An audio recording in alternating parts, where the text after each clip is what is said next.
Par contre, il y a quand même certains enjeux et défis que moi j'ai soulevés, que j'ai identifiés, entre autres une conception hétéronormative. Hétéronormative, ça veut dire que la façon qu'on va se le représenter, les représentations sociales, comment, quand on parle de violence conjugale, quand on imagine ça là, vite fait comme ça, qu'est-ce qu'on a en tête? Ben, ça va être un homme et une femme.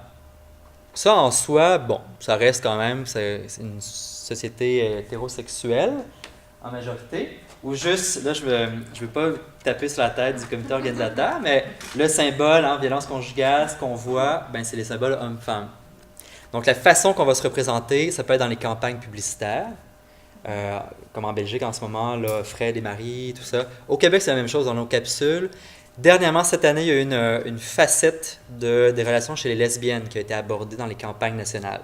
C'est la première fois, donc l'an passé, en 2011. C'est la première tentative et c'est un court extrait. Mais quand même, dans nos représentations, ça va être la conception homme-femme. Ce qui fait en sorte que, tant chez les intervenantes et les intervenants, on va avoir cette conception-là, puis dire, quand on accueille une personne, une femme, ben, tout de suite, on va dire, ben, votre conjoint avait des comportements violents, donc on va présumer de son hétérosexualité, sans nécessairement être ouvert à d'autres réalités affectives et sexuelles. Donc ça, c'est un des plans. Mais également, chez les gays lesbiennes, comment qu'on peut soi-même se représenter la violence conjugale? Et dans le cadre de mon projet de recherche, c'est ce que j'ai pas encore analysé finement toutes mes données, mais c'est ce que j'ai entendu chez les gays, entre autres, en disant, ben, de la violence, quand je leur posais la question, c'est quoi pour toi de la violence conjugale? Ben, c'est quand un homme bat sa femme.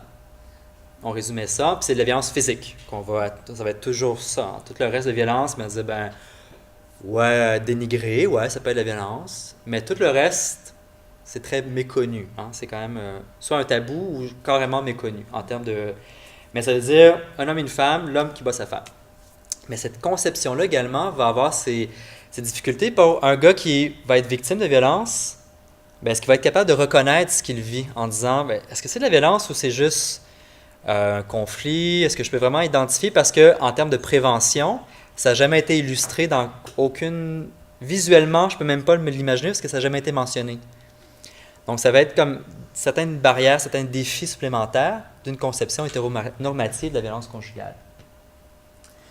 Le défi que je vois, ben, en fait, c'est l'intégration des réalités gays lesbiennes dans une analyse de la violence conjugale. Alors, ça, c'est pas nécessairement un enjeu insurmontable, je pense que c'est davantage un défi qu'on peut amener. Quand je vous disais que l'exemple de l'année passée dans la capitale nationale, que maintenant il y a les réalités de femmes lesbiennes qui sont illustrées en images, ben déjà là, je pense que c'est comme un défi qui a été relevé. Après ça, qu'est-ce qu'on peut faire par la suite? Comment on peut proposer des différentes pratiques, différents services? Ça reste à voir comment on va mettre ça en place. Donc, ça, c'est une des réalités. Peut-être également l'ajout du concept d'hétérosexisme, d'homophobie et de lesbophobie. On a identifié homophobie, donc la peur, dénigrement, la haine à l'égard de l'homosexualité ou des gays et lesbiennes en général. Lesbophobie, ça va être une facette de l'homophobie qui va être davantage associée aux femmes lesbiennes. Il y a toute la notion, entre autres, de l'invisibilité. Quand on pense à l'homosexualité, en général, je pense que c'est comme ça en Belgique et c'est comme ça au Québec aussi, on va se représenter des gays, des hommes. En termes de services, de ressources et de représentation de la place des femmes dans le mouvement gay-lesbienne, c'est davantage les hommes qui ont une place prépondérante. On peut l'analyser ne serait-ce que par les membres. Il y a davantage de membres masculins dans les associations gay-lesbiennes.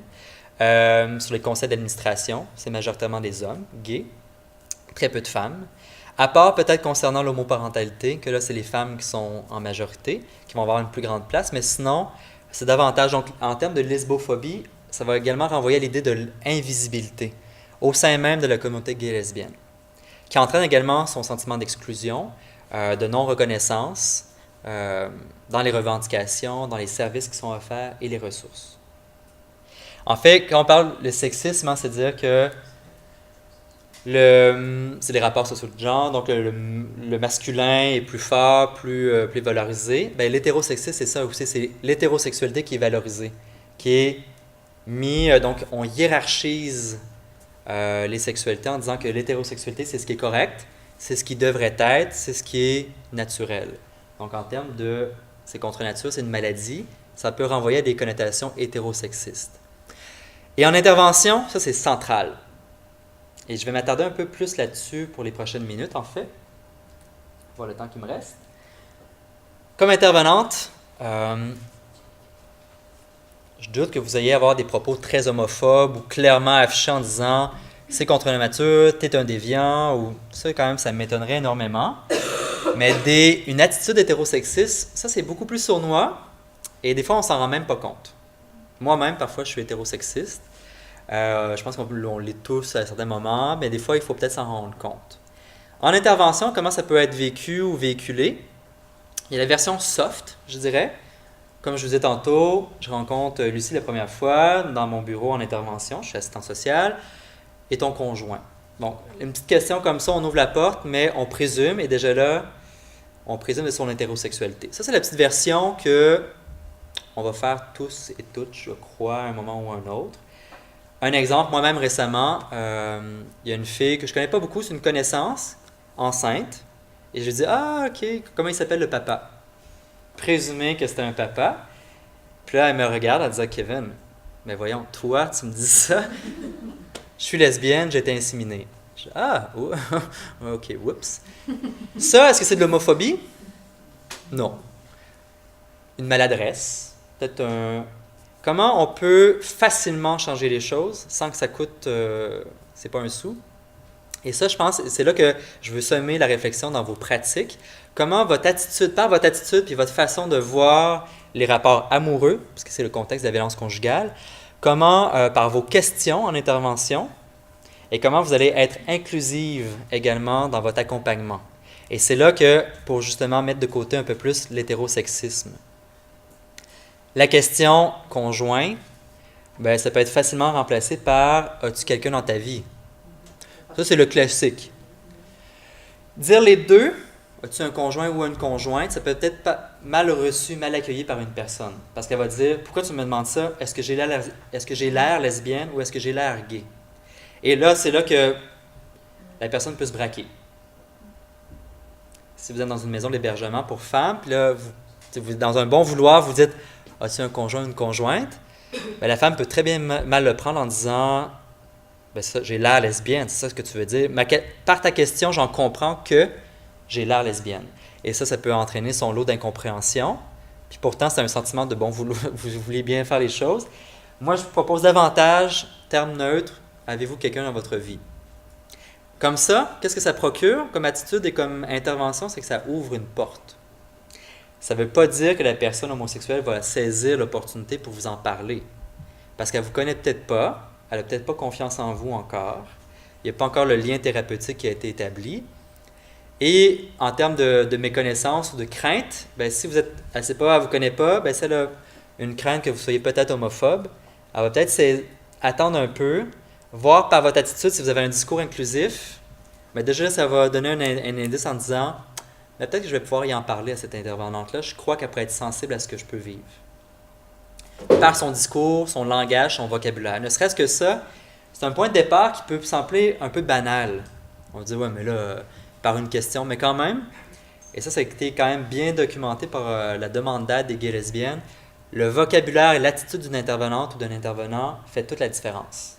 En termes d'établissement du lien de confiance, également, si la personne a besoin d'aide, elle va venir vous revoir. Si dès le départ, vous posez une question qui est un peu déjà biaisée, puis tu fais « Ah ouais, t'es lesbienne? Ah ben t'as pas l'air. » Ou « Ah ouais, et là tu poses des questions un peu peut-être voyeurisme ou une attitude de surprise. Ben, la personne qui en demande d'aide va se dire ben, « Ok, je suis peut-être pas au bon endroit. Je vais aller voir ailleurs ou je vais juste garder mon problème pour moi. » Ce qui fait en sorte que, en termes de violence conjugale, c'est pour ça que les gays lesbiennes vont davantage, j'allais dire une expression québécoise, là, vont teuffer la situation, vont la... Vous comprenez pas?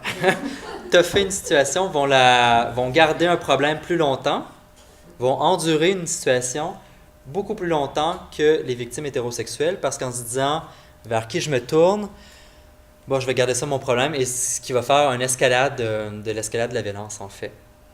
Ben donc, par votre langage inclusif, votre attitude, déjà là, en posant une question neutre, puis par la suite en disant, OK, donc tu vis avec une conjointe, ben, est-ce que tu peux m'en parler? Est-ce que tu es à l'aise? Moi, j'aimerais t'entendre. Déjà là, par votre attitude d'ouverture, vous ouvrez une porte. Puis en intervention, c'est ce qu'on veut faire. On veut ouvrir les portes pour que la personne vienne vers nous et nous révèle ce qu'elle vit. Parce que déjà, la personne n'a pas le goût d'être là, parce qu'elle a un problème. Généralement, on n'aime pas trop se révéler, on n'est pas dans notre meilleur jour, dans notre meilleur éclairage quand on est en demande d'aide. Elle ne vous connaît pas nécessairement, elle n'a peut-être pas confiance en vous. Bref, il y a toutes des barrières comme ça que c'est votre rôle comme intervenante, en fait, d'atténuer le plus possible, ou du moins avoir une plus grande ouverture. Également, dans votre bureau, dans votre milieu d'intervention, dans votre milieu de pratique, avoir parfois des affiches ou des messages. À Montréal, entre autres, il y a des maisons de femmes. Pour femmes, peu importe l'orientation sexuelle, c'est pas femme, point.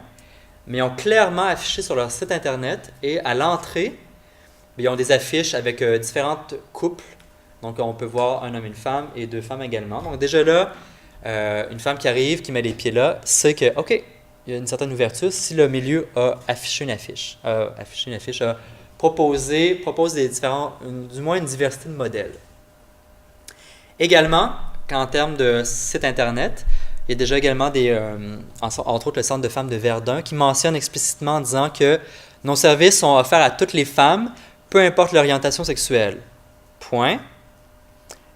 Ainsi, les lesbiennes sont les bienvenues, quelque chose comme ça. Donc, c'est pas juste dire on est ouvert à tout le monde, peu importe l'orientation sexuelle, c'est également dire on va être accueillante pour vous. On va vous accueillir, vous allez être les bienvenus. C'est pas juste dire on va faire avec, on va faire comme on peut parce que bon, vous êtes un peu différentes. C'est dire non, vous êtes les bienvenus. Et ça envoie un message fort d'inclusion, d'ouverture. Donc ça, c'est encore des changements qu'on peut mettre dans nos pratiques, dans l'équipe, par votre attitude individuelle, mais également votre attitude d'équipe et d'établissement ou d'association pour envoyer un message d'inclusion.